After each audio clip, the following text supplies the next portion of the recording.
حضرت ابو ہریرہ رضی اللہ تعالیٰ کہتے رمضان کے دن تھے اور نبی پاک علیہ الصلوۃ والسلام نے جو جمع ہوا تھا مال وغیرہ زکوٰۃ وغیرہ اس کی نگہبانی میرے ذمہ لگائی تھی. کہتے میں رات اس کی نگہبانی پہ تھا, ایک چور آیا اناج اپنے تھیلے میں بھرنے لگا. کہتے میں نے دیکھ لیا, میں نے اسے پکڑ لیا. کیا کر رہے ہو, مسلمانوں کے مال سے مال چلا رہے ہو؟ کہتے حضور معاف کر دیں, بہت غریب ہوں, چھوٹے چھوٹے بچے ہیں, معافی دے دیں, آئندہ نہیں کروں گا, بس چھوڑ دیں مجھے. حضرت ابو ہریرہ کہتے مجھے رحم آیا, میں نے چھوڑ دیا اسے. صبح گیا بارگاہ رسالت, آقا فرماتے ہیں ابو ہریرہ تمہارے رات والے چور کا کیا ہوا؟ نبی پاک کو کیسے پتا چلا؟ آج تو CCTV لگاتے ہیں نا گوڈاؤن میں, سیٹ صاحب دیکھ لیتے ہیں رات کو کیا ہوا تھا. میرے آقا علیہ الصلوۃ والسلام کی نگاہ عنایت کیسی ہے کہ رات جو ابو ہریرہ کے ساتھ ہو رہا ہے آقا خود ارشاد فرما رہے ہیں. جبھی تو بریلی کے تاجدار لکھتے ہیں نا, سر عرش پر ہے تیری گزر, دل فرش پر ہے تیری نظر, سر عرش پر ہے تیری گزر, دل فرش پر ہے تیری نظر, ملکوت و ملک میں کوئی شے نہیں وہ جو تجھ پہ آیا نہیں, اور کوئی غیب کیا تم سے نہا ہو بھلا, آقا جب نہ خدا ہی چھپا تم پہ کروڑوں درود. حضرت ابو ہریرہ کہتے ہیں آقا چور تھا, پکڑ لیا تھا, مگر بڑی منتیں کرنے لگا, معافیاں مانگنے لگا, حضور مجھے بڑا رحم آیا, میں نے اسے چھوڑ دیا. آقا فرماتے اے ابو ہریرہ بہت بڑا جھوٹا ہے, تو پھر آئے گا. میں بخاری کی حدیث سنا رہا ہوں, جو ہو چکا ہے جو ہوگا حضور جانتے ہیں. آقا فرما رہے ابو ہریرہ وہ پھر آئے گا. کہتے میں تو پہلے سے ریڈی ہو گیا, اب آنا ہی آنا ہے چور نے. آقا نے فرمایا اب تو آنا ہی ہے. چور آیا, کہتے میں نے پھر پکڑ لیا. کہ تمہیں منع کیا تھا ایسا مت کرنا, کل تم معافی بھی مانگ کے گئے, پھر آ گئے. کہتا بس اب معاف کر دیں, اب نہیں کروں گا, اللہ کے واسطے معاف کر دیں, بچے چھوٹے چھوٹے ہیں اس لیے میں آ گیا. کہتے پھر مجھے رحم آیا, میں نے چھوڑ دیا. صبح دربار رسالت میں حاضر ہوا. آقا علیہ السلام نے خود پوچھا اے ابو ہریرہ تمہارے رات والے چور کا کیا ہوا؟ کہتے حضور وہ آیا تو تھا, میں نے جو ہے وہ اسے معاف کر دیا, غریب تھا, رونے لگ گیا تھا. آقا علیہ السلام فرماتے اے ابو ہریرہ وہ جھوٹا ہے وہ پھر آئے گا. آئے ہائے, سیدنا ابو ہریرہ کہتے اب تو میں نے ٹھان لی, اب اس نے آنا ہے, اب میں نے نہیں چھوڑنا. پھر آیا, میں نے پھر پکڑ لیا. عجیب آدمی ہو, 2 دن سے تمہیں چھوڑ رہا ہوں, معافیاں مانگتے ہو, توبہ کرتے ہو, پھر آ جاتے ہو, اب تو میں نہیں چھوڑوں گا, نبی پاک کی بارگاہ میں لے جاؤں گا. کہتا سے اے ابو ہریرہ آج چھوڑ دو, ایک پتے کی بات بتا کے جاؤں گا. آپ نے پوچھا بتاؤ کیا ہے؟ تو وہ کہنے لگا جب بستر پر سونے جانے لگو نا تو آیت الکرسی پڑھ لیا کرو, اس کی وجہ سے صبح تک اللہ کی طرف سے تم پر ایک نگران مقرر رہے گا اور شیطان تمہارے قریب بھی نہیں بھٹکنے پائے گا. سیدنا ابو ہریرہ کہتے بات اچھی بتائی, میں نے چھوڑ دیا. نبی پاک کی بارگاہ میں تیسرے دن حاضر ہوا. آقا علیہ السلام فرماتے اے ابو ہریرہ تمہارے رات والے چور کا کیا ہوا؟ کہا حضور پکڑ لیا تھا, اس نے ایک بات سکھائی, پھر میں نے چھوڑ دیا. اب پتہ نبی پاک نے کیا فرمایا, حدیث کا خلاصہ ہے کہ ابو ہریرہ ہے تو یہ بڑا جھوٹا, لیکن جو بات اس نے کہی ہے نا بات اس نے صحیح بتائی ہے. تم جانتے ہو ابو ہریرہ 3 راتوں سے تمہارے پاس کون آ رہا تھا؟ کوئی اور نہیں, وہ شیطان تھا. اللہ اکبر. یہاں نبی پاک کے علم غیب کا بھی پتہ چلا, اللہ نے اپنے حبیب علیہ السلام کو کیسا علم عطا فرمایا یہ بھی سیکھنے کو ملا. اور دوسری بات یہ سیکھنے کو ملی کہ رات اگر سوتے وقت کوئی آیت الکرسی پڑھ لے تو سبحان اللہ اس کا فائدہ کیا ہوگا کہ صبح تک ایک فرشتہ اس کا نگہبان بن جائے گا. لوگ گھر کے باہر گارڈ بٹھاتے ہیں, میں تمہارے بستر کے پاس فرشتہ کھڑا کرنے کی بات کر رہا ہوں. آئے ہائے, قرآن پڑھ کے, آیت الکرسی پڑھ کے, کلمہ پڑھ کے, توبہ کر کے باوضو سویا کرو. مگر آج تو حال یہ ہے کہ کئی لوگ وہ ہیں جب تک میوزک نہ سنے تو نیند نہیں آتی, فلمیں دیکھتے دیکھتے سوتے ہیں, کانوں سے ہیڈ فون لگے. بلکہ کچھ لوگوں کے بارے میں پتہ چلا کہ وہ موبائل یا میوزک سنتے سنتے آن ہی رہتا ہے میوزک, اسی میں نیند آتی ہے. کیسی نیند ہے؟ اللہ تعالی علیہ وآلہ وسلم نے نماز کے بعد حمد و ثنا اور درود شریف پڑھنے والے سے فرمایا دعا مانگ قبول کی جائے گی, سوال کر دیا جائے گا. تو پتہ یہ چلا کہ جب بھی نماز سے فارغ ہوں تو اللہ پاک کی حمد و ثنا کر کے, جیسے ہم کہتے ہیں نا الحمدللہ رب العالمین والصلاۃ والسلام علی خاتم النبیین, یہ کوئی بھی خطبے کے الفاظ جس میں اللہ کی حمد بھی ہو, اللہ کی ثنا بھی ہو, اور اس کے بعد درود پاک پڑھ لیں. یعنی یہ اگر آپ نے نماز کے بعد کام کر لیا اور اب دعا مانگیں تو کیسی قبول ہوتی ہے کہ نبی پاک نے کیا فرمایا کہ دعا مانگ قبول کی جائے گی, سوال کر دیا جائے گا. تو یہ خاص پھر قبولیت کا وقت ہو جاتا ہے. تو کثرت کے ساتھ درود پاک پڑھتے رہا کریں. آئیے مل کر محبت کے ساتھ بآواز بلند درود پاک پڑھ لیں. صلو علی الحبیب صلی اللہ تعالی علی محمد صلی اللہ علیہ وسلم. دعائیں ہوتی ہیں مقبول اس وسیلے سے, خدا کی خاص عنایت درود پاک سے ہے.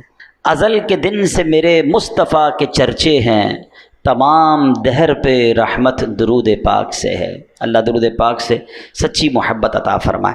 الحمدللہ ہم قرآن کی باتیں، قرآن کریم فرقان حمید کی کچھ آیتیں، پھر اس کے بعد اس کا ترجمہ اور اس سے ملنے والے میسج کو سمجھنے کی کوشش کرتے ہیں۔ آج قرآن پاک کی جو آیت ہے، میں اگر یہ کہوں تو غلط نہ ہوگا کہ قرآن کی اگر مشہور ترین آیتوں میں سے ایک آیت ہے، ویری امپورٹنٹ اور بہت کمال کی آیت ہے۔ پارہ نمبر 2 ہے، سورہ بقرہ ہے اور آیت نمبر ہے 154۔ اللہ کریم قرآن مجید میں ارشاد فرماتا ہے وَلَا تَقُولُوا لِمَن يُقْتَلُ فِي سَبِيلِ اللَّهِ أَمْوَاتٌ بَلْ أَحْيَاءٌ وَلَٰكِن لَّا تَشْعُرُونَ۔ بڑی کمال کی آیت۔ اس کا ترجمہ کیا ہے؟ آسان ترجمہ قرآن کنز العرفان۔ اور جو اللہ کی راہ میں مارے جائیں انہیں مردہ نہ کہو بلکہ وہ زندہ ہیں لیکن تمہیں اس کا شعور نہیں۔ انشاءاللہ اس آیت کے بارے میں جانیں گے، کچھ ذکر کرتے ہیں کربلا والوں کا اور پھر اسی آیت کے تحت اس میں کچھ بات بھی کریں گے۔ روایت میں ہے کہ جنگ صفین کا موقع تھا، مولا کائنات مولا علی شیر خدا کرم اللہ تعالی وجہ الکریم میدان کربلا سے گزرے۔ یاد رہے یہ کربلا سے بہت پہلے کا واقعہ ہے۔ امام حسین کی جب شہادت ہوئی تو مولا علی تو پہلے شہید ہو چکے تھے، تو یہ بہت پہلے کا واقعہ اسی مقام سے ایگزیکٹلی اس میدان سے جب حضرت علی گزرے تو آپ نے وہاں نماز فجر ادا کی اور اس کی مٹی کو اٹھا کر سونگھا اور پھر درد بھرے لہجے میں کہا یہ وہ جگہ ہے جہاں ایک جماعت شہید کی جائے گی، وہ سب کے سب بغیر حساب کے جنت میں داخل ہوں گے۔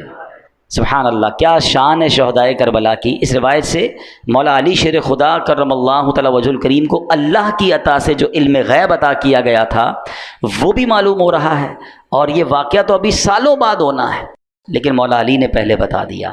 چاہیں تو اشاروں سے اپنے کایا ہی پلٹ دیں دنیا کی، یہ شان ہے خدمت گاروں کی تو سرکار کا عالم کیا ہوگا۔ اچھا، یہاں یہ بھی پتہ چلا کہ اس میدان پہ کربلا والے امام حسین اور ان کے خاندان والے آئیں گے، شہید ہوں گے اور سب کے سب بلا حساب جنت میں جائیں گے، یہ بھی ان کا مقام پتہ چل رہا ہے۔ اب آتے ہیں آیت کریمہ کی طرف۔ اب کربلا میں شریک ہونے والے خوش نصیب حسینیوں کے بڑے بڑے فضائل ہیں، ان میں بعض تو صحابہ تھے اور ہمارا سچا پکا عقیدہ ہے کہ ہر صحابی جنتی ہے۔ پھر اس لشکر حسین میں صحابہ بھی تھے، تابعین بھی تھے، یعنی وہ خوش نصیب تھے کہ جنہوں نے صحابہ کرام علیہم رضوان کی صحبت پائی، یہ بھی بڑے اونچے رتبے والے تھے۔ پھر ان کا امام عالی مقام امام حسین کے ساتھ کربلا میں شریک ہونا، آپ پر اپنی جانیں قربان کرنا، یہ ایک اور عظیم فضیلت بنتی ہے۔ اللہ اکبر۔ اور پھر انہیں ایک اور بڑا مرتبہ کیا ملا کہ اللہ کریم نے انہیں شہادت عطا فرمائی۔ شہادت بہت بلند مرتبہ ہے، جیسا کہ ہم نے بھی قرآن پاک کی آیت میں سنا وَلَا تَقُولُوا لِمَن يُقْتَلُ فِي سَبِيلِ اللَّهِ أَمْوَاتٌ بَلْ أَحْيَاءٌ وَلَٰكِن لَّا تَشْعُرُونَ۔ اور جو اللہ کی راہ میں مارے جائیں انہیں مردہ نہ کہو بلکہ وہ زندہ ہیں لیکن تمہیں اس کا شعور نہیں۔ اب ذرا غور کیجئے، شہیدوں کی شان کیسی نرالی ہے۔ آدمی راہ خدا میں جہاد کرتے ہوئے لڑتے ہوئے مارا گیا، وفات ہو گئی، سر کٹ گیا، روح بدن سے نکل گئی، اسے کفن پہنایا، اس کی نماز جنازہ پڑھی، قبر میں اتارا، ظاہری آنکھیں دیکھ رہی ہیں کہ جناب آدمی کا انتقال ہو گیا ہے، مگر قرآن کیا کہہ رہا ہے؟ فرمایا خبردار یہ شہید ہیں، یعنی ہرگز مردہ نہ کہو بلکہ یہ زندہ ہیں، تمہیں شعور نہیں ہے نا عجیب بات۔ بھائی آنکھیں کہ دیکھ رہی ہیں کہ انتقال ہو گیا ہے، کفن پہنایا، جنازہ ہوا، قبر میں اتار دیا، بلکہ ایک اور قرآن کی آیت میں کیا ارشاد ہوتا ہے وَلَا تَحْسَبَنَّ الَّذِينَ قُتِلُوا فِي سَبِيلِ اللَّهِ أَمْوَاتًا۔ قرآن کہتا ہے جو اللہ کی راہ میں شہید کیے گئے ہرگز انہیں مردہ خیال نہ کرنا۔ اللہ اکبر، یعنی کہنا تو دور کی بات ہے، اپنے دل میں بھی شہید کو مردہ بھی سوچنا بھی نہیں ہے۔ دو آیتیں یاد رکھیے کہ ایک جگہ کہا کہ انہیں مردہ نہ کہو، یہ زندہ ہیں، تمہیں شعور نہیں ہے۔ دوسری جگہ فرمایا ان کے بارے میں مرنے یعنی موت کا، یعنی یہ مردہ ہو گئے، اس بات کا خیال بھی دل میں نہیں لانا ہے۔ اللہ اکبر۔ کیوں؟ کیونکہ یہ دنیا سے چلا گیا ہے، اللہ پاک کے ہاں اب بھی زندہ ہے، اسے رزق دیا جاتا ہے۔ اب ذرا آگے چلتے ہیں۔ ڈاکٹر اقبال نے ایک سمجھ لے کہ بہت پیاری تشریح زندگی کی ہے۔ وہ لکھتے ہیں برتر از اندیشہ سود و ضیاء ہے زندگی، ہے کبھی جاں کبھی تسلیم جاں ہے زندگی۔ مطلب کیا ہے کہ یعنی زندگی نفع و نقصان سے بڑھ کر کوئی چیز ہے، سانسیں لیتے رہنا بھی زندگی ہے اور اللہ پاک کے نام پر سر قربان کر دینا بھی زندگی ہے۔ موت کو سمجھے ہیں غافل اختتام زندگی، موت کو سمجھے ہیں غافل، اختتام زندگی ہے یہ شام زندگی صبح دوام زندگی. یعنی یہ غافل لوگ سمجھیں کہ بھئی موت ہو گئی تو زندگی ختم ہو جائے گی. نہیں، بلکہ موت زندگی کا اختتام نہیں ہے. ہاں، موت ایک موڑ ہے جہاں سے بندہ فانی زندگی سے نکل کر دائمی اور حقیقی زندگی کا آغاز کرتا ہے. اور یہی ہمارا عقیدہ ہے. ہم اس دنیا میں ایک فانی زندگی گزارنے آئے ہیں. اصل تو جو دائمی ہماری زندگی ہے، ہمیشہ رہنے والی زندگی ہے، جو لمبا عرصہ رہنا ہے، وہ تو آخرت کا ہے. یہاں تھوڑا ٹائم آئے ہیں. پرابلم پتہ کیا ہے کہ ہم اس تھوڑے ٹائم کی فکر زیادہ کر رہے ہیں اور جو بڑا ٹائم ہے اس کی فکر چھوڑ دی ہے. مثال کے طور پہ آپ دیکھیں نا کہ کچھ لوگوں سے پوچھا جائے کہ یار میں نے ایک جگہ، اب مثال کے طور پہ آپ جاتے ہیں کہیں ٹریول پہ جاتے ہیں 1 مہینے کے لیے، 15 دن کے لیے، تو آپ 15 دن 1 مہینے کے لیے جا کر وہاں گھر تو نہیں خریدتے نا. آپ کرائے کا گھر لے لیں گے، آپ ہوٹل میں رہ لیں گے، ٹھیک ہے نا. 1-2 بیگ ساتھ لے جائیں گے، پورا گھر اٹھا کے تو نہیں لے جائیں گے. کیوں؟ آپ کہیں گے واپس تو یہیں آنا ہے نا. اصل تو میرا گھر یہ ہے، میں تو ٹریولر کی حیثیت سے بندہ کرائے کے گھر میں زیادہ خرچ نہیں کرتا. کہتا ہے گھر کرائے کا ہے، اتنا سارا اس کے اوپر لگا دوں گا، میرا تھوڑی ہے، میرے تو چھوڑ کے چلے جانا ہے، کچھ عرصے کے لیے آیا ہوں. کراچی میں بھی کچھ لوگ ایسے ہوتے ہیں جو دیگر شہروں سے جاب کرنے آتے ہیں، کاروبار کرنے آتے ہیں، مگر اصل ان کا دھیان کیا ہوتا ہے کہ میری فیملی گاؤں میں ہے یا فلاں علاقے میں ہے، میں نے وہاں جانا ہے، میں نے گھر بھی بنانا ہے تو وہاں بنانا ہے، کیونکہ میرا مستقل ٹھکانہ یہ نہیں ہے. دنیا میں یہ ساری لاجک سمجھ آتی ہیں، مگر یہ کیوں نہیں سمجھ آتا کہ ایکچولی یہ پوری دنیا ہی میرا ٹھکانہ نہیں ہے. میں یہاں مسافر کی حیثیت سے ہوں. کوئی 50 سال کے لیے آیا ہے، کوئی 60 سال کے لیے آیا ہے، کوئی 70 سال کے بعد چلا جائے گا. ماں باپ کی دعا لگ گئی تو 80-100 سال اس کے بعد تو چلا ہی جائے گا نا. وہاں 25-50-100 سال کی کہانی نہیں ہے. ذرا سمجھیے، حضرت آدم سے لے کر آج تک لوگ قبروں میں جا رہے ہیں. کہاں ہیں وہ؟ بتائیے نا کہاں ہیں؟ قبروں میں ہے نا. ہزاروں سال ہو گئے، ہزاروں سال سے قبر میں ہے کوئی بندہ. تو بتاؤ، دنیا میں تو 60-70 سال رہا، قبر میں ہزاروں سال سے ہے، تو اس کا مطلب بڑا ٹھکانہ تو قبر تھا. گھر کی فکر زیادہ ہونی چاہیے تھی، قبر کی زیادہ ہونی چاہیے تھی. میں اور آپ مریں گے، وی ڈونٹ نو کہ کب تک قیامت آئے گی. بھائی پتہ نہیں 500 سال، 1000 سال، 2000 سال میں نے قبر میں رہنا ہے. اور قبر ایک باکس کا نام نہیں ہے. یہ غیر مسلموں کا عقیدہ ضرور ہوتا ہوگا کہ جناب بندہ قبر میں جائے اور اس کے بعد اس کا فنش سب ختم. نہیں، ہمارا ایمان ہے کہ قبر میں حساب سوال بھی ہوں گے، قبر میں جناب عذاب اور جزا ہوگی. نبی پاک علیہ الصلوۃ والسلام نے واضح طور پر فرمایا، میرا ایمان، میں نے کلمہ پڑھا ہے اپنے نبی علیہ السلام کا، ان کا فرمان میرے لیے آخری دلیل. میرے آقا فرماتے ہیں جس کا مضمون ہے قبر 2 طرح کی ہوتی ہے. قبرستان جاتے ہیں نا، قبرستان میں اوپر سے قبریں ایک جیسی دکھتی ہیں. ہاں، وہ ایک جملہ ہے نا، محاورہ، قبر کا حال مردہ جانتا. بالکل ٹھیک ہے. آپ مثال کے طور پہ ڈیفینس میں چلے جائیں یا کسی ایسی سوسائٹی میں جائیں کہ جس سوسائٹی میں سوسائٹی والوں نے ایک جیسے بنگلے بنائے ہوں، تو آپ کیا کہیں گے؟ یار بنگلے دیکھ کے تو پتہ ہی نہیں چلتا اندر امیر کون ہے غریب کون ہے. پاکستان میں تو خیر اب ہر اسٹائل کا گھر دیکھ کر اندازہ ہو جاتا ہے. اگر آپ UK جائیں یا بیرون ملک میں کئی ایسے ملک ہیں جہاں سب گھر ایک جیسے ہوتے ہیں، اندر رہنے والے کا پتہ ہی نہیں چلتا کہ اس میں سے امیر کون ہے غریب کون ہے، کیونکہ سب کے گھر ایک جیسے ہیں. بالکل اسی طرح قبرستان ہوتا ہے، سب کی قبریں اوپر سے ایک جیسی دکھتی ہیں، مگر ہمیں نہیں پتا کہ کس کی قبر میں عذاب ہو رہا ہے، کس کی قبر جنت کا باغ بنی ہوئی ہے. میرے نبی علیہ الصلوۃ والسلام نے فرمایا نا کہ قبر 2 طرح کی ہوتی ہے. دیر از نو تھرڈ آپشن. ہاں، ایک اور بات سمجھیے، کراچی کی بات کر لیتے ہیں. کراچی میں رہنے کے کتنے سارے آپشنز ہیں، کتنی ساری کیٹیگریز بنتی ہیں. اگر غور کریں، کچھ لوگ ہیں جو روڈ پہ سوتے ہیں، غریب ہیں بیچارے، گھر نہیں ہے. ایسے بھی آپ کو لوگ کراچی میں ملیں گے. کچھ لوگ ہیں جو بیچارے جھونپڑیوں میں رہتے ہیں، ان سے اوپر ہیں مگر بہت غریب ہیں، بیچارے جھونپڑیاں بنا کے رہتے ہیں. اور اوپر جائیں تو کچھ لوگ ہوں گے جو غریب علاقوں میں رہتے ہیں، جس کو ہم لوور کلاس کہتے ہیں، ٹھیک ہے. پھر اس کے بعد اس سے تھوڑا سا بہتر علاقہ آ جائے گا تو اس کو لوور مڈل کلاس کہتے ہیں، ٹھیک ہے. پھر اس کے بعد مڈل کلاس کے علاقے آتے ہیں. اوپر چلیں تو اپر مڈل کلاس ہے. پھر اس کے بعد اپر کلاس ہے، اور آگے جائیں تو کہتے ہیں ایلیٹ کلاس ہے. یہ کتنے کیٹیگری بن گئی ہیں. کراچی میں میرے حساب سے 15 لاکھ کے گھر میں بھی کوئی رہتا ہے اور 150 کروڑ کے گھر میں بھی کوئی رہتا ہوگا. کتنا فرق ہے نا.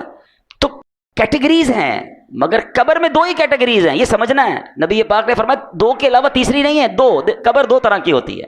اب میں نے اور آپ نے چوز کرنا ہے اسی زندگی میں لائف اچھی گزار کر کے ان 2 میں سے کون سی کیٹیگری میں جانا ہے. آقا فرماتے ہیں یا تو جنت کے باغوں میں سے ایک باغ ہوتی ہے یا تو دوزخ کے گھڑوں میں سے ایک گھڑا. اب پلیز اس بات کو ریئلائز کیجئے، میں ادھر ہمیشہ نہیں رہوں گا. میرا پہلا ٹھکانہ قبر ہے، وہ تو اچھی بنے، 2 میں سے ایک ہی بنے گی نا، یا تو جنت کا باغ یا جہنم کا گھڑا. فیصلہ کیسے ہوگا؟ فیصلہ اس لائف سے ہوگا کہ جو دنیا میں 50 60 70 سال گزار کر لائے وہ ایسی گزاری کہ اللہ راضی، اس کے حبیب راضی، تو پھر تو مزے ہیں قبر میں، پھر تو ٹینشن ہی نہیں ہے. حدیث پاک کے ایک الفاظ ہیں بڑے پیارے ہیں کہ جب اللہ کا نیک بندہ قبر میں جاتا ہے نا، جیسے رب راضی ہو، تو پتہ ہے اس کو فرشتے آ کے کیا کہتے ہیں؟ نم کا نومۃ العروس، سو جا کہ جیسے دلہن سوتی ہے، سکون سے، ہاں جنت کی کھڑکی کھل جائے اور وہ مزے میں ہے۔ لیکن اللہ جس سے ناراض ہوا، نبی پاک علیہ الصلوۃ والسلام کی احادیث میں مضمون ملتا ہے، میرے آقا نے نا دونوں ہاتھ ملا کر بتایا کہ بے نمازی کو قبر ایسے دبائے گی کہ اس کی پسلیاں ٹوٹ پھوٹ کر ایک دوسرے میں پیوست ہو جائیں گی۔ آج کل عید کے دنوں میں یا کبھی دوست کوئی ملے ذرا جاندار قسم کا، زور سے دبا دے تو چیخ نکل جاتی ہے، تو جب قبر دبائے گی نا تو نبی پاک نے یہ فرمایا۔ اب یہ تو صرف بے نمازی کی سزا ہے، سود خور ہے، ظلم کرنے والا ہے، قتل کرنے والا ہے، زیادتی کرنے والے ہیں، اللہ کو ناراض کرنے والے کام چھوڑ دیں، ہم یار ہمیشہ نہیں رہیں گے، اس بات کو سمجھ جائیں۔ میں پھر یہ شعر سناتا ہوں، کیا کمال کی بات ہے، اللہ کرے سمجھ آ جائے۔ موت کو سمجھے ہے غافل اختتام زندگی، ہے یہ شام زندگی صبح دوام زندگی۔ اصل زندگی تو اس زندگی کے بعد شروع ہونی ہے۔ میں یہاں، اچھا میں اور آپ یہاں پر آئے پھر کیوں ہیں بھائی؟ ہم ایک ٹیسٹ دینے آئے ہیں۔ Please try to understand. آپ سب نے ٹیسٹ دیے ہوں گے، آپ میں سے کوئی اسکول کا ٹیسٹ دیا ہوگا، کسی نے مدرسے کا دیا ہوگا، کسی نے کالج کا دیا ہوگا۔ ٹیسٹ روم میں ہمارا فوکس کیا ہوتا ہے؟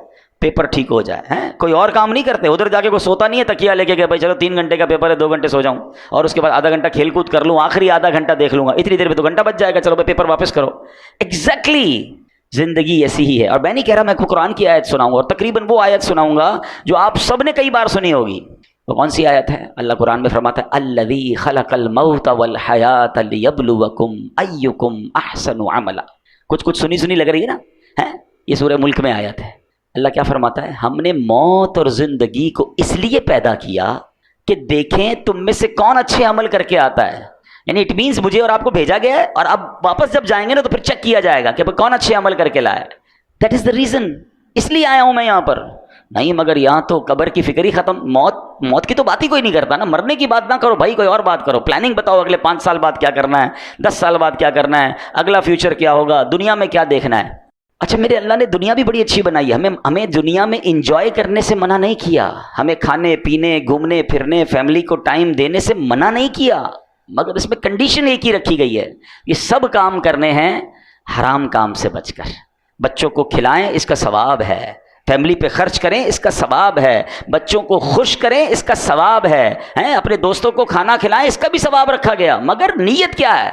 تفاخر کی، غرور کی، پراؤڈ کی، لوگوں پر روب جمانے کی نہیں، نیت اللہ کی رضا۔ پھر اس کے بعد حرام کام اس میں ایڈ کر دیتے ہیں ہم، بچوں کو کھلاتے کھلاتے بچوں کو حرام جگہ پہ لے جاتے ہیں، بچوں کو خوش کرتے کرتے ان کو سنیما لے جاتے ہیں۔ خوش کریں نا، کس نے بنا کیا ہے، لیکن حرام چیزوں سے بچیں۔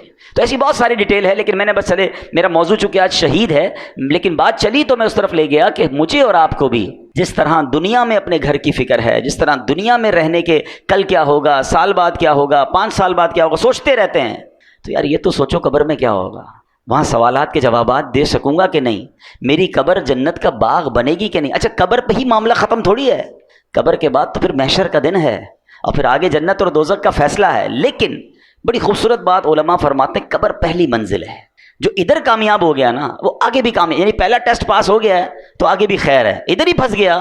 حضرت عثمان غنی رضی اللہ تعالیٰ عنہ کتنی عظیم ہستی ہیں، آپ عشرہ مبشرہ میں سے ہیں، ذوالنورین ہیں، قطعی جنتی ہیں، نبی پاک سے کئی بار جنت کی بشارت سنی ہے۔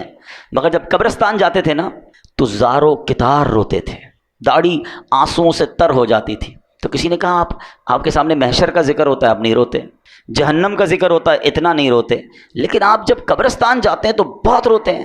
تو کمال کی بات فرماتے قبر ہی پہلی منزل ہے، جو ادھر کامیاب ہو گیا وہ آگے بھی کامیاب ہو گیا۔ تو please try to prepare beautiful grave for you, اپنی بہترین قبر بنانے کی کوشش کرنی ہے۔ وہ پیسوں سے نہیں ہوگی کہ میں کہوں بھائی میرے مرنے کے بعد ماربل والی قبر بنا دینا، آپ ماربل نہیں سونے کی قبر بنا لیں، اگر اللہ ناراض ہے تو اندر عذاب ہو رہا ہوگا۔ باہر کا قبر کا کوئی کمال نہیں ہے، اندر کی کہانی اور ہے۔ اللہ کرے یہ بات مجھے بھی سمجھ آ جائے، یہ بات آپ کو بھی سمجھ آ جائے۔ اب امام حسین رضی اللہ تعالیٰ عنہ کی بات چل رہی ہے، شہیدوں کی بات چل رہی ہے۔ حضرت زید بن ارقم رضی اللہ تعالیٰ عنہ، شہید زندہ ہوتا ہے نا، اب ذرا سنیے گا واقعہ، میں امام حسین کا واقعہ سنانے لگا ہوں۔ صحابی رسول ہیں حضرت زید بن ارقم، کہتے ہیں جب یزیدی لشکر نے ظلم پہ ظلم ڈھایا، کہ امام عالی مقام کے سر انور کو معاذ اللہ جب نیزے پر اٹھا لیا گیا، شہید کر کے سر مبارک کو معاذ اللہ کٹ کر کے اب نیزے پر اٹھا کر اسے گلی گلی لیے پھرتے تھے، اللہ اکبر، وہ سمجھتے تھے کہ ہم ان کو معاذ اللہ ان کی عزت ختم کر رہے ہیں، بلکہ یہ نیزے پر سر مبارک کو لے کر گھومنا بھی ان کی عزتوں کو بڑھا رہا تھا۔ کیا خوبصورت بات شاعر لکھتے ہیں نا، سر شہیدان محبت کے ہیں نیزوں پر بلند، اور اونچی کی خدا نے قدر و شان اہل بیت۔ تو وہ کہتے ہیں کہ جب میں نے دیکھا کہ امام حسین کے سر کو لے جایا جا رہا ہے تو میں اپنے مکان کے اوپر والے حصے میں تھا، بالا خانے میں تھا، تو بدبخت یزیدی جب حضرت امام حسین کے سر انور کو لے کر جا رہے تھے نا، تو میں نے امام حسین کے منہ مبارک سے یعنی سر سے تلاوت کی آواز سنی، اور آپ یہ آیت پڑھ رہے تھے سورہ کہف کی، ام حسبت ان اصحاب الکہف والرقیم کانوا من آیاتنا عجبا، کیا تمہیں معلوم ہوا کہ پہاڑی، غار اور جنگل کے کنارے والے وہ ہماری نشانیوں میں سے ایک عجیب نشانی تھے۔ اللہ اکبر، عبادت ہو تو ایسی ہو، تلاوت ہو تو ایسی ہو، سرے شبیر تو نیزے پہ بھی قرآن سناتا ہے۔ یہاں امام حسین کے چاہنے والوں کو ایک میسج بھی ہے کہ میرے امام تو نیزے پر بھی قرآن پڑھتے تھے، اور آج پنجتن کے غلام کہلانے والوں کو کیا قرآن پڑھنا آتا ہے؟ اور پھر آتا ہے تو پڑھتے کتنا ہے؟ ایسا نہ کریں۔ حسینی طریقہ یہ ہے کہ ہم روز جو ہے قرآن پاک کی تلاوت کریں۔ عرب کے کسی عقل مند نے بڑی پیاری بات کہی، لکھتا ہے ان الناس یعیشون و یموتون لیکن الشہداء یعیشون و یعیشون، کہتے ہیں انسان جیتے رہتے ہیں پھر مر جاتے ہیں، مگر شہید جیتے ہیں پھر شہید ہو کر ہمیشہ کی زندگی کو پا لیتے ہیں۔ تو شہیدوں کا مرتبہ تو بڑے کمال کے ہیں، اللہ اکبر۔ علماء کہتے ہیں کہ شہید کیوں کہا جاتا ہے، لفظ شہید کیوں کہا جاتا ہے، تو کہا کیونکہ شہید زندہ ہوتا ہے اور اس کی روح ہمیشہ حاضر رہتی ہے، کیونکہ شہید کے جو لفظی معنی ہے نا وہ ہے حاضر کے، ٹھیک ہے، حاضر، موجود، گواہ، یہ شہید کے ایگزیکٹلی معنی ہے۔ تو جو اللہ کی راہ میں شہید ہوتے ہیں ان کو شہید کیوں کہتے ہیں؟ فرمایا کہ شہید تو زندہ ہوتا ہے، اس کی روح ہمیشہ حاضر ہی رہتی ہے، لہٰذا اسے شہید کہا جاتا ہے۔ ایک وجہ فرمائی کہ اللہ پاک اور فرشتے اس کے جنتی ہونے کے گواہ ہو جاتے ہیں، اس لیے اس کو شہید کہا جاتا ہے۔ جیسے اس کی روح نکلتی ہے، جنتی انعامات دیکھ لیتی ہے، یہ روح نکلتے وقت صرف رحمت کے فرشتوں کو دیکھتا ہے، عذاب کے فرشتوں کو نہیں دیکھتا، اور شہید کے لیے فرشتے اس کے اچھے خاتمے کے گواہ ہوتے ہیں، اس لیے اس کو شہید کہا جاتا ہے۔ اللہ اکبر۔ مفتی احمد یار خان نعیمی رحمۃ اللہ تعالی علیہ نے اس کی بڑی پیاری وجہ لکھی، وہ فرماتے ہیں دیگر مسلمان قیامت کے دن حساب کتاب سے فارغ ہو کر جنت میں پہنچیں گے، اس سے پہلے ان کی قبر میں جنت کی ایک کھڑکی کھولی جاتی ہے، مگر شہید وہ خوش بخت ہے کہ روح نکلتے ہی وہ ڈائریکٹ جنت میں پہنچ جاتا ہے، وہاں کی سیر بھی کرتا ہے، وہاں کے رزق بھی کھاتا ہے۔ تو یہ مرتبہ ہوتا ہے شہید کا، اور شہید سے اللہ کریم جب قیامت کے دن پوچھے گا نا کہ اور تمہیں کچھ چاہیے، تو کہیں گے یا اللہ تو نے جنت کی سیر کی اجازت دی ہے، ہم جنت کا نعمتیں کھاتے ہیں، اور کیا چاہیے گا؟ اور کچھ چاہیے؟ جب 3 بار سوال ہوگا، اللہ اکبر، تو پھر شہید کہے گا کہ یا اللہ مجھے واپس بھیج دے، میں پھر تیری راہ میں شہید ہونا چاہتا ہوں۔ شہادت کا مرتبہ اور اس کا لطف اور اس کا مزہ یہ ہے کہ بندہ پھر شہید ہونا چاہتا ہے، تو یہ ہے شہیدوں کا مرتبہ اور کمال۔ اے میرے پیارے اسلامی بھائیوں، اب نبی پاک علیہ الصلوۃ والسلام ایک بار ممبر پر خطبہ ارشاد فرما رہے تھے، ایک صحابی حاضر ہوئے، یا رسول اللہ صلی اللہ علیہ وسلم، اگر میں ثواب کی امید پر راہ خدا میں لڑوں، بہادری بھی دکھاؤں، پیٹھ پھیر کر نہ بھاگوں، آخر شہید ہو جاؤں، تو کیا میرے سارے گناہ بخش دیے جائیں گے؟ فرمایا ہاں تمہارے سارے گناہ بخش دیے جائیں گے، مگر قرض کی معافی نہیں ہوگی۔ ابھی تک تو ہم شہید کا مرتبہ سن رہے ہیں نا، مگر اب ذرا یہ بات غور سے سنیے۔ ایک حدیث میں میرا آقا نے فرمایا اول ما یحراق من دم الشہید یغفر له ذنبه كله الا الدین، آقا فرماتے ہیں شہید کے خون کا پہلا قطرہ گرتے ہی اس کے سب گناہ بخش دیے جائیں گے، ہاں قرض معاف نہیں ہوتا۔ نبی پاک علیہ الصلوۃ والسلام کا یہ معمول تھا کہ جب جنازہ آتا نا تو آپ پوچھتے تھے کہ اس پر کوئی قرض تو نہیں ہے، اور جب قرض ہوتا تو آقا فرماتے میں جنازہ نہیں پڑھاؤں گا، یا فرماتے کہ کوئی قرض کا ضامن بن جائے پھر میں جنازہ پڑھاؤں گا۔ حالانکہ جس کے اوپر قرض ہو، اس کا انتقال ہو، اس کا جنازہ پڑھنا جائز ہے، مگر نبی پاک علیہ الصلوۃ والسلام اس کی اہمیت بیان کرنے کے لیے فرمایا کرتے تھے۔ تو نبی پاک نے ایک بار فرمایا، ایک جنازہ لایا گیا نا، حضرت انس بیان کرتے ہیں کہ نبی پاک علیہ الصلوۃ والسلام کی بارگاہ میں ایک جنازہ لایا گیا، تو پیارے آقا نے پوچھا کہ اس پر کوئی قرض ہے؟ لوگوں نے عرض کی جی ہاں یا رسول اللہ اس پر قرض ہے۔ ارشاد فرمایا ایسے آدمی پر میرا جنازہ پڑھنا کیا فائدہ دے گا جس کی روح قرض کے بدلے اس کی قبر میں گروی رکھی ہوئی ہو اور آسمان کی طرف بلند نہ ہو. اگر تم میں سے کوئی اس کے قرض کا ضامن بنتا ہے تو میں اس کی نماز جنازہ پڑھا لیتا ہوں کیونکہ میرا اس کی نماز جنازہ پڑھنا اسے نفع دے گا. یعنی قبر میں روح گروی رکھ دی جاتی ہے، آسمان کی طرف بلند نہیں ہوتی ہے اگر کوئی مقروض ہو کر مرتا ہے. اے میرے پیارے اسلامی بھائیوں، آج کتنا یہ چیز وبا عام ہو گئی ہے. لوگ لاکھوں روپے دبا لیتے ہیں. کاروباری لوگ مجھے سن رہے ہیں، کبھی بھی قرض نہ لیں. قرض کی کوشش کریں کہ آپ پر قرض ہی نہ آئے، لیکن اگر قرض لیں تو پھر اسے وقت پر ادا کریں. ہاں آج کل تو معاملہ ہی الگ ہے نا. قرض لیتے وقت بندہ اور ہوتا ہے اور لینے کے بعد انداز ہی بدل جاتا ہے. بندہ کہتا ہے یہ وہی آدمی تھا جس کو پیسے دیے، بڑی منتیں کر کے بڑی ریکویسٹ کر کے پیسے لیے تھے. اب پیسے لینے کے بعد نہ فون اٹھا رہا ہے نہ جواب دے رہا ہے. بیچارہ جس کے پیسے وہ دھکے کھا رہا ہے. یہ نہ کیا کریں. روایتوں میں آتا ہے اگر کسی نے کسی کی رقم دینی ہے اور پیسے ہوتے ہوئے نہیں دے رہا ہے، ایک تو نا کہ ختم ہو گیا، اس کی الگ ایک پوری تفصیل ہے، لیکن اگر اس کے پاس ایسا کچھ ہے کہ اپنا سامان بیچ کر اپنی تمام چیزیں بیچ کر قرض ادا کر سکتا ہے تو اس کو کرنا پڑے گا، ورنہ ہر لمحے گناہ گار ہو رہا ہے، اس کے گناہوں کا میٹر شروع ہو رہا ہے. تو کبھی بھی ایسا نہ کریں. قرض لیں تو اچھی نیتوں سے لیں، وقت سے پہلے لوٹائیں. پھنس گئے ہیں تو جواب تو دیں، رپلائی تو دیں. اس کے پاس جا کر معذرت کریں اس سے کہ بھائی میں پریشان ہوں، مجھے تھوڑا اور وقت دے دو. لیکن اب تو معاملہ ہی الگ ہے، بندہ ہی غائب ہو جاتا ہے. آج غائب ہو جاؤ گے پھر کیا ہوگا قبر میں؟ پتہ ہے قیامت کے دن ان پیسوں کے بدلے نیکیاں دینی پڑیں گی. وہاں پیسے نہیں ہوں گے کہ بھائی یا اللہ میں نے اس کے 2 لاکھ لیے تھے، محشر کے دن میں 2 لاکھ دے رہا ہوں. نہیں، وہاں چیک بک نہیں ہوگی. وہاں کیا ہوگا؟ اعلیٰ حضرت امام اہل سنت لکھتے ہیں کہ جو کسی کے 3 پیسے جان بوجھ کر دبا لے. 3 پیسوں کی ویلیو کیا ہے؟ آج کل تو لوگ پتہ نہیں کتنا زمینوں پہ قبضہ کر رہے ہیں، پیسے دبا رہے ہیں. فرمایا اسے قیامت کے دن 700 با جماعت نمازیں دینی پڑ جائیں گی. ایک طرف 3 پیسے ہوں گے، اس کے بدلے دینا کیا پڑے گا؟ 700 با جماعت نمازیں. جس نے کروڑوں کھائے ہیں، جس نے زمینوں پہ قبضہ کیا ہے، جو لوگوں کا پیسہ نہیں لوٹا رہا ہے، وہ کیا جواب دے گا قیامت؟ نبی پاک نے جنازہ پڑھانے سے منع فرما دیا. اے میرے پیارے اسلام بھائی، نبی پاک نے ارشاد فرمایا جن گناہوں سے اللہ پاک نے منع کیا ہے ان میں سے رب کریم کے نزدیک سب سے بڑا جرم یہ ہے کہ انسان قرض لے کر مرے جس کی ادائیگی کے لیے مال نہ چھوڑے. تو یہ نہ کیا کریں. ہاں اب ایک اور پرابلم، پیسے لیے کاروبار میں تو چلتا رہتا ہے، بھائی کسی کا کریڈٹ ہے، کسی کا ڈیٹ ہے، میں نے کسی کو پیسے دینے ہیں، کسی سے لینے ہیں، لیکن اس کو اچھی طریقے سے لکھت پڑھت کریں، وقت پر پیسے دیا کریں. اور اگر آپ کو لگتا ہے کہ ابھی جس کو دینے وہ نہیں مل رہا یا آگے پیچھے ہو گیا تو وصیت کر کے جائیں، اپنے بچوں کو بتا کر جائیں. کسی کا انتقال ہوتا ہے، اگلے لوگ پریشان ہو جاتے ہیں کہ یار اس نے کسی کو گھر میں بتایا نہیں میرے پیسے ہیں. یعنی کتنی عجیب بات ہے کہ میں نے کسی کو رقم دینی ہے یا اس کی کوئی امانت میرے پاس ہے، میرے سوا کسی کو پتہ ہی نہیں ہے. یہ بہت بڑی بے وقوفی اور جہالت ہے جو عذاب قبر میں گرفتار کر سکتی ہے. بھائی اگر آپ کو کسی نے امانت دی ہے، کوئی رقم دی ہے، تو آپ لکھیں اس کو، اپنے بچوں کو بتائیں، اس کو بھی بتا دیں کہ بھائی مجھے کچھ ہو گیا تو یہ میرا بیٹا ہے، یہ میری فیملی ہے، تمہیں یہاں سے مل جائیں گے، تاکہ اس کو بھی تسلی ہو. آج کل تو اچھا یہ بھی ہمارے لوگ بھی بڑے بھولے بھالے ہیں، کروڑوں روپے کا کاروبار کریں گے، گھر میں کسی کو نہیں جانتے، صرف اسی کو جانتے ہیں، نہ اس کے بیٹے کا پتہ نہ گھر کا پتہ، بعض اوقات تو گھر کدھر ہے یہ بھی نہیں پتہ. تو اگر جینے کی تمنا ہے تو کچھ پہچان پیدا کر ہے، تبھی تو شریعت کہتی ہے کہ لکھت پڑھت کر لیں، کوئی کانٹریکٹ کر لیں، 2 گواہ ہونے چاہیے. کل کچھ ہو گیا تو آپ کے پاس کوئی چیز تو ہو.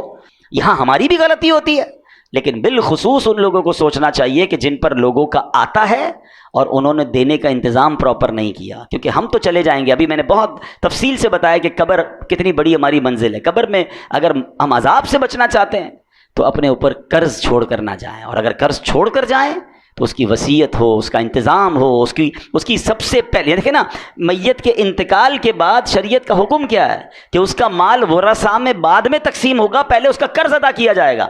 لیکن میں نے اگر قرض بتایا ہی نہیں کسی کو گھر والوں کو، اور بعد میں گھر والوں کی تربیت بھی نہیں کی، بھائی ابو مر گئے، بھائی اب ابو سے بات کریں، ہم نے نہیں دینا. بیٹے بھی ایسے کہہ دیتے ہیں. ان بیٹوں کو بھی چاہیے، ان اولاد کو بھی چاہیے کہ اپنے باپ پر، مرحوم پر بوجھ نہ رکھیں قرض کا. کہ آپ نے حدیث پاک سن لی ہے کہ نبی پاک نے جنازہ پڑھانے سے انکار فرمایا. اس سے بڑی تنبیہ کیا ہو سکتی ہے؟ اللہ کرے کہ یہ بات ہمیں سمجھ آ جائے. ہم شہیدوں کے حوالے سے بات کر رہے تھے، اب یہاں پر ہم کیسے شہید کا رتبہ پائیں؟ سبحان اللہ، ہمارا اسلام کتنا کمپلیٹ ہے. اب سنیے نبی پاک علیہ الصلوۃ والسلام نے کیا خوبصورت فرمایا، من سأل اللہ الشہادۃ مخلصا اعطاہ اللہ اجر شہید وان مات علی فراشہ. میرے آقا فرماتے ہیں مسند امام احمد کی حدیث کہ جو سچے دل سے شہادت کی دعا کرے وہ اگرچہ بستر پر ہی مر جائے، اللہ پاک اسے شہیدوں والا ثواب عطا فرمائے گا. ہم دعا تو کر سکتے ہیں نا کہ اللہ مجھے شہادت والی موت عطا فرما. اچھا حضرت عمر فاروق رضی اللہ تعالیٰ کمال دیکھیں, آپ کی دعا کیا تھی؟ اے اللہ مجھے شہادت والی تیری راہ میں موت بھی دے اور تیرے حبیب علیہ الصلوۃ والسلام کے شہر مدینے میں موت دے. اچھا اس زمانے میں صحابہ کرام حیران ہوتے تھے کہ حضرت عمر کیسی دعا کر رہے ہیں, مدینہ کیپٹل ہے, اس پر تو حملہ نہیں ہونا, ادھر تو فوج بھی ہے, چیزیں ہیں, یہاں کیسے شہادت ملے گی ان کو؟ یہ دعا کرتے رہتے تھے. اللہ نے کیسی دعا قبول کی کہ عین مدینہ پاک میں مسجد نبوی کے اندر مصلی رسول پر حضرت عمر فاروق نماز فجر پڑھا رہے ہیں. آپ جگہ تو دیکھیں, مسجد نبوی نبی پاک کا مصلی اور فجر کی نماز کی امامت کر رہے ہیں, اور اس نماز کے دوران آپ پر حملہ ہوتا ہے اور اللہ کریم آپ کو شہادت کا مرتبہ عطا فرماتا. تمنا تھی نا, ہم تو یہ تمنا بھی نہیں کر رہے ہوتے. تو شہید, اگر شہید شہادت کا رتبہ, ہم دعا کریں اللہ سے, اللہ پاک کریم ہے, ہمیں موقع مل سکتا ہے. اسی طرح بہت خوبصورت ایک حدیث ہے, حضرت عبداللہ ابن عمر سے روایت ہے کہ رسول ذیشان مکی مدنی سلطان صلی اللہ علیہ وسلم نے فرمایا, جو چاشت کی نماز پڑھے, ہر مہینے 3 روزے رکھا کرے, سفر ہو یا حضر, یعنی سفر میں ہو یا گھر پہ ہو, کسی حال میں بھی نماز وطر نہ چھوڑے, اس کے لیے شہید والا ثواب لکھ دیا جاتا ہے. تو یہ 3 کام غور کر سن لیں کہ چاشت کی نماز. اچھا اشراق اور چاشت بہت پیاری نمازیں ہیں, بڑے اس کے فضائل ہیں, اور یہ ہم کب پڑھ سکتے ہیں؟ جب فجر کا وقت ختم ہوتا ہے نا, آپ ٹائم ٹیبل پہ دیکھ سکتے ہیں, اس کے 20 منٹ گزرنے کے بعد آپ اشراق اور چاشت کے نوافل پڑھ سکتے ہیں. اس کے کم از کم 2 رکعتیں پڑھ لیں, زیادہ بھی پڑھ سکتے ہیں. اور سبحان اللہ, اشراق و چاشت کی بڑی فضیلتیں ہیں. اور پھر یہ جو ہر مہینے 3 روزے رکھنے ہیں, اس میں اچھا یہ ہے کہ ایام 20 کے روزے رکھ لیے جائیں. ہر اسلامی تاریخ کی 13, 14, 15 تاریخ کو ایام 20 کہا جاتا ہے. ان دنوں میں